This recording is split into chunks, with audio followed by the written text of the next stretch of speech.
वर्तमान के पलों में मौन होकर भीतर उतरना, सीधे स्वस्थ सुखद आसन में। बहुत देखा बाहर, अभी अवसर मिला है भीतर देखने का। स्वयं से मिलन की ये घड़ी, बस थोड़ा खामोश हो जाना। वैसे भी जो आपकी खामोशी को ना पढ़ सके, उसे बोलकर अपना दुख बताना केवल समय की बर्बादी है। इसलिए मौन पूर्वक अपने ही भीतर झांक लेना। भागता हुआ माइंड, उठता हुआ द्वंद्व, ये माइंड जितने भी डिसीजन लेता है वो सारे फीलिंग्स बेस्ड होते हैं, और वो भी सारी फीलिंग्स पास्ट से रिलेटेड होती है। हाँ, पिछली बार मजा आया था ना, तो इस बार भी मजा आएगा। तुम कभी सोच ही नहीं पाते कि मजे के बाद जो सजा का पार्ट होता है, हम तो केवल पास्ट मजे के बेस पर डिसीजन लेते हैं। हम पास्ट सजाओं को नहीं देखते हैं कि उस सजा में कितना गिल्ट हम फील कर रहे थे, लेकिन हम फिर से भूल जाते हैं। अभी तो हम शरीर से, इंद्रियों से सिंसियरली कोई काम लेना ही नहीं चाहते, लेकिन जब कोई बीमारी आ जाती है, हम उसका रीजन भी अपने भीतर ढूंढ नहीं पाते। लाइफ के अंदर हमारी सारी चॉइसेस गुड या बैड फीलिंग्स के आधार पर ही चलती हैं। याद कीजिए, हमें लास्ट हैप्पीनेस की फीलिंग्स कब आई थी? जब हमने कोरोना में खाली बैठकर खूब मनचाहा खाया था। और सैड फीलिंग्स कब आई थी? जब हम मोटापे का शिकार हुए या डिप्रेशन आया। जबकि हमारे सारे डिसीजन हैप्पी फीलिंग्स के आधार पर होते हैं, और हम वही गलती फिर से दोबारा कर लेते हैं। इसीलिए तुम देखोगे, जब भी कोई शरीर में या मन में कोई प्रॉब्लम आती है, तो हम अपने आप से प्रॉमिस करते हैं कि आगे से ऐसा नहीं करेंगे, आगे से मोटापा नहीं बढ़ने देंगे। लेकिन मजा आता है उसे डिले करने में।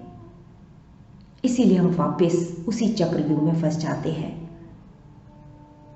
ध्यान रहे, ये माइंड पास्ट एक्सपीरियंस के बेस पर, जिसमें प्लेजर भी ऐड हो गया, इसीलिए तुम वैसे ही डिसीजन लेते हो। या शॉर्ट में कहें तो तुम मन के हाथ लग जाते हो, जिसकी सजा हमें ही भुगतनी पड़ती है। लेकिन वर्तमान में इंटेलेक्ट, समझ का पार्ट, अवेयरनेस की धारा क्या कहती है कि जो बाद में सजा का पार्ट था वो कितना बुरा था, कितनी परेशानी थी। उसने मेरी पूरी जिंदगी की वास्तविक खुशी ही बिगाड़ दी, लेकिन तब तक बहुत देर हो चुकी होती है। लेकिन अभी भी समय है। भगवत गीता के माध्यम से हम अपनी सभी भूलों को सुधार सकते हैं। नेक्स्ट श्लोक में भगवान कह रहे हैं, मैं ये ज्ञान फिर से कहूंगा अर्जुन, तू दोष दृष्टि रहित हुआ है। ध्यान रहे, दो प्रकार की दृष्टि होती है। एक दृष्टि ऐसी जो जिससे भी संबंध बनाती है उसमें अच्छा देखती है। एक दृष्टि ऐसी होती है वो जिससे भी संपर्क बनाती है उसमें दोष देखती है। ऐसा होता है क्या? भले ही तुम किसी व्यक्ति, वस्तु, परिस्थिति के संपर्क में आओ, पूरा जीवन मनुष्यों के संबंधों का ताना बाना है। चाहे पुस्तक से संबंध है, चाहे घर से संबंध है, चाहे प्रोफेशन से संबंध है। व्यक्ति से जो भी संबंध बनाता है उसमें दोष भी दिख सकते हैं, गुण भी। दो एक जैसे नहीं हो सकते। तुम किसी के गुण देखोगे तो तुम्हें खुशी होगी या दुख? तुम किसी के दोष देखोगे तो क्या तुम्हें दुख लगेगा? तुम्हें किसी में गुण दिख रहे हैं तो भीतर हैप्पीनेस ही हैप्पीनेस होगी। और ऊर्जा का ये नियम है, तुम जिस भी ऊर्जा से बने हो उसका ये सिद्धांत है कि जहां भी हैप्पीनेस होती है वहां ऊर्जा बढ़ती है, सक्रिय होती है। और जहां किसी में बुरा देखा, वहां तुम्हारी ऊर्जा संकुचित हो जाती है। जैसे तुम्हारे घर में नई गाड़ी आती है तो तुम मिठाई बांटते हो, चोरी होती है तो क्या होता है? मतलब जब तुम्हारे कुछ अच्छा होता है तुम्हारे साथ, तुम्हारी ऊर्जा फैलना चाहती है, दूसरों के साथ तुम शेयर करना चाहते हो। तुम्हारे साथ कुछ बुरा होता है तो तुम्हारी जीवन ऊर्जा सिकुड़ जाना चाहती है। जितनी तुम्हारी ऊर्जा फैलेगी उतना तुम सुनने, समझने और देखने के लिए सक्षम बनोगे, लायक बनोगे। जितनी तुम्हारी जीवन ऊर्जा सिकुड़ेगी उतना तुम दुखी। और दुखी क्यों हो? क्योंकि तुम व्यक्ति, वस्तु, परिस्थिति में दोष देख रहे हो, कामना देख रहे हो, वासना देख रहे हो, ज्वेलसीज है। सब में जब तुम्हें नेगेटिव पॉइंट्स दिखते हैं, क्योंकि चुनाव तुम्हारा है, ये बात याद रहे। जब तुम भीतर से खुश होते हो तो तुम्हारे भीतर से कुछ सृजनात्मक, क्रिएटिव उत्पन्न होता है। लेकिन यदि इसके विपरीत दोष देखते हो तो ऊर्जा सिकुड़ेगी, क्योंकि दुख है।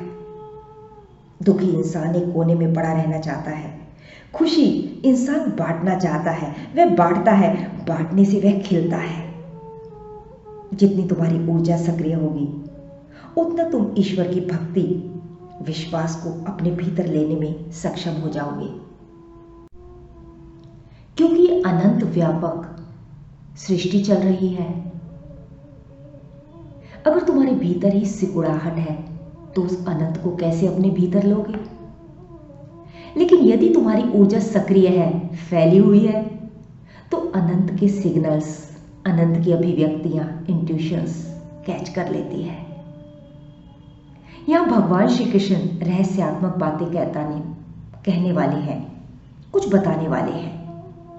तो अर्जुन को पहली बात जो कह रहे हैं कि तुझमें अब दोष दृष्टि नहीं है, यानी तेरी ऊर्जा अब सिकुड़ी हुई नहीं है, तो इस व्यापक ऊर्जा में मैं अब रहस्य की बातें बोल सकता हूं। अब तू किसी में दोष देखता ही नहीं है, यानी अब तेरा हृदय बन चुका है। अब इस परम गोपनीय विज्ञान सहित ज्ञान को पुनः भली भांति कहूंगा। तो भगवान नेक्स्ट श्लोक में बता रहे हैं वो परम विज्ञान। यह विज्ञान सहित ज्ञान सब विद्याओं का राजा, सब गोपनीयों का राजा, अति पवित्र, अति उत्तम, प्रत्यक्ष फलदाता, धर्मयुक्त, साधन करने में बड़ा सुगम और अविनाशी है। ये विज्ञान सहित ज्ञान की 8 बातें बता रहे हैं। पहली बात, विज्ञान सहित ज्ञान का मतलब ही भक्ति से होता है। विज्ञान यानी रहस्य, ज्ञान यानी बताने की अदा। जब ये दोनों मिल जाते हैं तो उसे ही भक्ति कहा जाता है। अब इस भक्ति को जानने का लाभ क्या होगा, इसकी महिमा बतलाई। पहला, ये सब विद्याओं का राजा है। दूसरा, ये गोपनीय यानी रहस्यों का भी राजा है। तीसरा कहा अति पवित्र है, अति उत्तम है, प्रत्यक्ष फल देने वाला है। छठा धर्म युक्त है। सातवां बड़ा सुगम है। आठवां अविनाशी है। पहली बात, सब विद्याओं का राजा है, यानी तुम्हारे जितने भी शास्त्र हैं, क्रियाएं हैं, अलग अलग तप है, जितनी भी तीर्थ यात्राएं हैं, विद्या यानी ढंग, यानी जो भी तुम अलग अलग ढंगों से करते हो, इन सब का राजा यानी सबका हार्ट यानी उसका दिल, हृदय कौन होता है? राजा। तुम्हारी जितनी भी क्रियाएं हैं, तुम स्पिरिचुअल होने के लिए तुम जो भी करते हो, उन सब का राजा है भक्ति। ज्ञान भी यदि तुम्हारी भक्ति पूर्वक लिया जाए तो तुम्हारा राज्य सुरक्षित है। यदि तुम्हारे क्रियाकांड भक्ति पूर्वक किए जाए, सब ठीक है। तुम्हारा दान, जब सत्संग में बैठना, इस धारा में आना भक्ति पूर्वक हो, सब ठीक है। भक्ति पूर्वक नहीं हो रहा तो तुम्हारी सारी क्रियाएं बेकार। यही सभी विद्याओं का राजा है। तुम्हारे हर कर्म की आत्मा है भक्ति। तुम्हारे क्रियाकांडों का जो तूफान है, उसके सेंटर में बस भक्ति होनी चाहिए।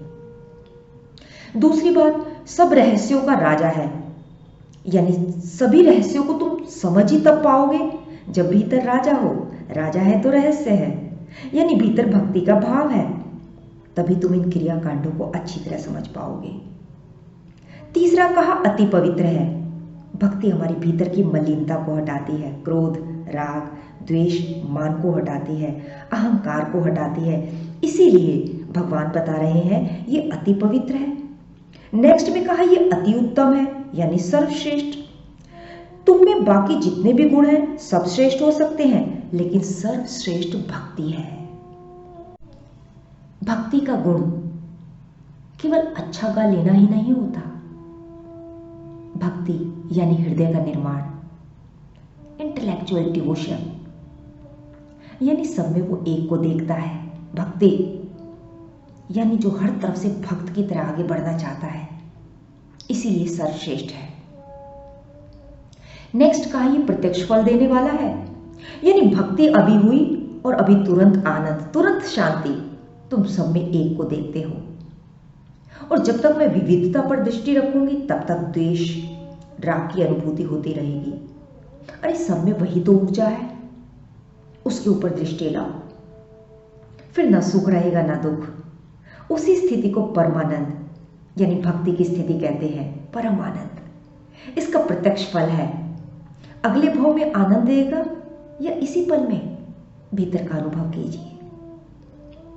जहां तुम्हारा हृदय भक्ति से भरा, वहीं तुरंत शांति फील होगी, अभी प्रसन्नता, पवित्रता लगेगी। नेक्स्ट कहा धर्मयुक्त। बहुत प्यारा शब्द है ये।